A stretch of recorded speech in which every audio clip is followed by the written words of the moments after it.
दोस्तों, एक 40 साल की खूबसूरत महिला होती है जिसका नाम रीता होता है। उसकी खूबसूरती की चर्चा पूरे गांव में हुआ करती थी। दोस्तों, 3 साल पहले उसका पति खत्म हो जाता है, यानी मर जाता है, जिसके चलते वह अकेली रह जाती है और मेहनत मजदूरी करके अपने परिवार का पालन पोषण करती थी। एक दिन वह साहूकार के पास जाती है और काम करने के लिए कहती है, तो साहूकार जो होता है उसे काम पे रख लेता है। जो साहूकार होता है उसका नाम नंदमोहन होता है। नंदमोहन उसे काम के बदले उसे रुपए दे दिया करता था। धीरे धीरे यह सिलसिला चलता रहा।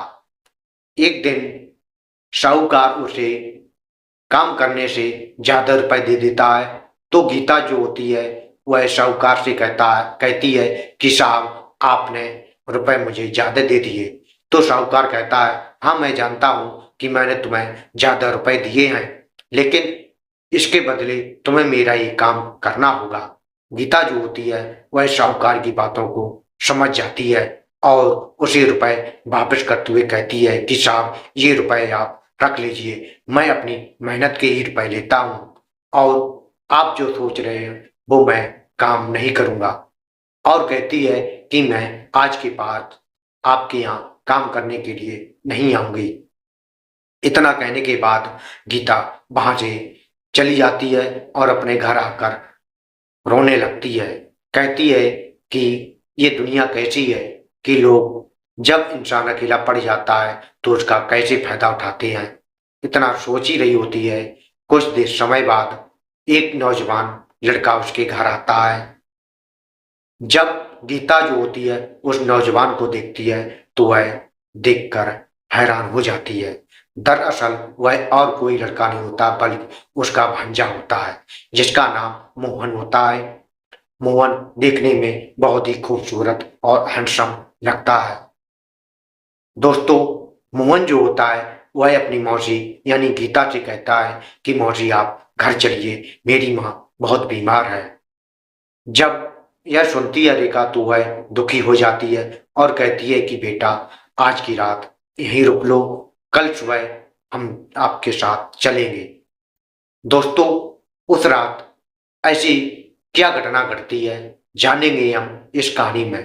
कहानी में आगे बढ़ने से पहले आपसे भाई एक छोटी सी रिक्वेस्ट है। अगर हमारे चैनल पर पहली बार आए हो तो हमारे चैनल को सब्सक्राइब कर लीजिए, और अगर आपको यह वीडियो अच्छी लगी हो तो वीडियो को लाइक करें और अपने दोस्तों के साथ ज्यादा से ज्यादा शेयर करें। नमस्कार दोस्तों, मैं ज्ञान प्रकाश। मैं आज एक सच्ची कहानी लेकर आया हूँ। यह कहानी है बिहार जिले के दरभंगा जिले की। दरभंगा जिले में एक छोटा सा गांव लगता है। वहां एक 22 साल का लड़का रहता था, जिसकी उम्र करीब 22 साल की होती है। वह स्कूल में पढ़ाई करता था और उसके पिता जो होते हैं वो किसानी का काम करते हैं। उसके पिता का नाम होता है महेश। महेश जो होता है वह किसानी का काम करता था और उसका सपना था कि उसका बेटा पढ़ लिख कर एक बड़ा पुलिस ऑफिसर बने। मोहन जो होता है वो अपने पिता का सपना पूरा करने के लिए रात दिन मेहनत करता था और लगन लगाकर पढ़ाई करता था। धीरे धीरे समय गुजरता चला गया। एक दिन मोहन की माँ यानी सोमवती एक दिन अचानक बीमार पड़ जाती है। जब वह बीमार पड़ जाती है तो घर का सारा काम चौपट हो जाता है। जो मोहन होता है वह घर का काम करता था और खाना भी बनाता था। धीरे धीरे समय गुजरता गया, लेकिन एक दिन मोहन जो होता है अपनी माँ यानी सोमवती से कहता है कि माँ, मुझसे यह काम नहीं हो पा रहा है, मैं खाना नहीं बना पाऊंगा, आप नौकरानी रख लो, चाय और कोई इंतजाम कर लो। सोमवती जो होती है वह अपने बेटे से कहती है कि बेटा, तुम अपने मौसी घर चले जाओ और अपनी मौसी को बुला लाओ। अगले दिन मोहन जो होता है वह ट्रेन पकड़कर अपनी मौसी के यहाँ यानी अपनी मौसी के गांव आ जाता है। जब वह अपने मौसी के गांव में आता है तो उसे पता चलता है कि उसकी मौसी एक साहूकार के यहाँ काम कर रही है। जब रीता को पता चलता है कि उसका भांजा आया है तो वह साहूकार से कहती है कि मेरा भांजा आया है, मुझे घर जाना है। तो साहूकार कहता है कि हाँ, आप चली जाओ। जब वह आती है अपने घर तो वह नहाने के लिए बाथरूम की तरफ जाती है। मोहन जो होता है उसकी नजर बाथरूम की तरफ जाती है क्योंकि वो बाथरूम टूटा फूटा हुआ था। उसकी मौसी यानी रीता चारपाई लगाकर और चारपाई पर साड़ी डालकर नहाने लगती है। जब उसकी मौसी यानी रीता नहा रही होती है तो मोहन की नजर उस पर पड़ती है। मोहन अपनी मौसी की खूबसूरती देखकर उसके मन में अजीबो ख्वाब आने लगते हैं। तब रीता जो होती है वो नहा धोकर कपड़े पहनकर आती है और मोहन के पास बैठकर बातें करने लगती है। कुछ समय बातें करने के बाद वह किचन में जाती है और चाय बनाकर ले आती है। दोनों चाय पी रहे होते हैं, तभी रीता जो होती है वो मोहन से कहती है कि बेटा तुम बहुत खूबसूरत हो। तो मोहन जो होता है वो भी कहने लगता है कि मौसी आप भी तो खूबसूरत हो, देखने में बहुत ही सुंदर लगती हो। तभी रीता कहती है कि बेटा जब से तुम्हारी मौसा गुजर गई है तब से हमारी सुंदरता भी चली गई। फिर उसके बाद रीता जो होती है वो कहती है कि बेटा तुम अब काफी बड़े हो गए हो, शादी कर लो। तो मोहन कहता है कि मौसी मैं अभी शादी वादी नहीं करूंगा, आज की रात मुझे थोड़ी सी खुशी दे दो। जब रीता जो होती है यह जब बातें सुनती है वह दंग रह जाती है और सोचने लगती है कि चलो कोई बात नहीं, आज की रात मैं इसके साथ रात गुजार लूं, किसी को कानों खबर नहीं लगेगी। जब ये सोच ही रही होती है कि कुछ समय बाद शाम हो जाती है। उसके बाद रीता जो होती है रसोई घर में जाती है और खाना बनाने लगती है। खाना बनाने के बाद दोनों साथ में बैठकर खाना खाने लगते हैं। खाना खाते समय इन दोनों में ऐसी ही बातें होती रहती हैं। खाना खाते खाते रात के 10 बज जाते हैं। फिर उसके बाद दोनों सोने के लिए कमरे में चले जाते हैं। रीता के पास एक ही कमरा होता है तो दोनों लोग चारपाई डालकर अलग अलग चारपाई डालकर सोने लगते हैं। मोहन पहले तो मोबाइल में कुछ देखता है, फिर उसके बाद अपनी मौसी से बातें करने लगता है और कहता है कि मौसी आप इस मकान में अकेली कैसे रह लेती हो। तो उसकी मौसी यानी रीता जो होती है वह कहती है कि बेटा मैं काम करके दिन तो काट लेती हूँ लेकिन रात मुझसे नहीं कट पाती है। इधर जो होता है मोहन वो अपनी मौसी की बातों को समझ जाता है।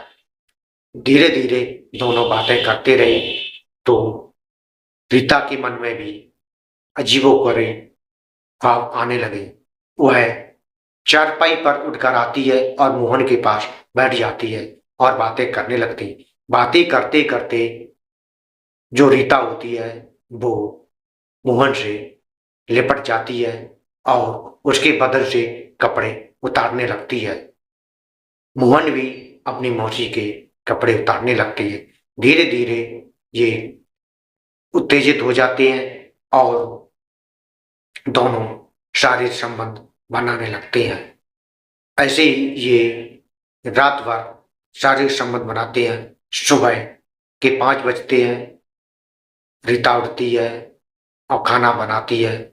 जब मोहन उठता है वो अपनी मौसी की तरफ देखती है तो उसकी मौसी की चेहरे पर अलग ही खुशी नजर आ रही थी और उसकी भी मौसी उसे देखकर काफी खुश होती है। फिर दोनों लोग साथ में बैठकर खाना खाते हैं। खाना खाने के बाद उसके बाद उसकी मौसी तैयार होती है। तैयार होने के बाद वह मोहन के साथ उसके घर चली जाती है। जब रीता अपनी बहन के घर पहुंच जाती है तो अपनी बहन के साथ बैठकर वह बातें करने लगती है। धीरे धीरे बातें करके रात होने लगती है। जब शाम हो जाती है तो रीता जो होती है किचन में जाती है, खाना बनाने लगती है और सभी लोग साथ में बैठकर खाना खाने लगते हैं। खाना खाने के बाद सभी लोग अपने कमरे में चले जाते हैं। इधर जो रीता होती है वह अपनी बहन यानी सम्मति के साथ कमरे में लेट जाती है, लेकिन उसे नींद नहीं आ रही थी क्योंकि वह मोहन के साथ जो शारीरिक संबंध बना लेती है उसे लत लग जाती है। रात के करीब 11 बजे होते हैं। रेखा जो होती है वो चुपचाप उठती है और मोहन के कमरे में चली जाती है।